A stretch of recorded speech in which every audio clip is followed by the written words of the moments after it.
Noong Jesus sa krus. Nang ikatlo na ng hapon, sumigaw si Jesus, Eli, Eli, lema sabachthani, na ang kahulugan ay, Diyos ko, bakit mo ko pinabayaan? Narinig ito ng ilan sa mga nakatayo roon sa kanila at sinabi, pakinggan ninyo, tinatawag niya si Elias. May tumakbo upang kumuha ng isang esponga.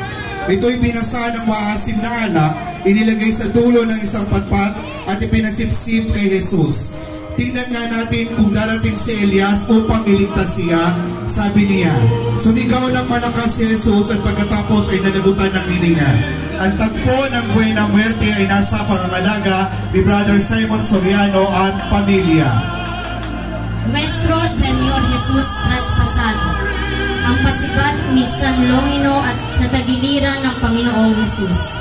Sinaksus ang iyang mahal, kahoy na lalo sa tanan, bukod pinilit hinirang pagwawagi kong tunay sa aking nagsisisuway. Ikaw rin ang banal na ng Panginoong Hesukristo.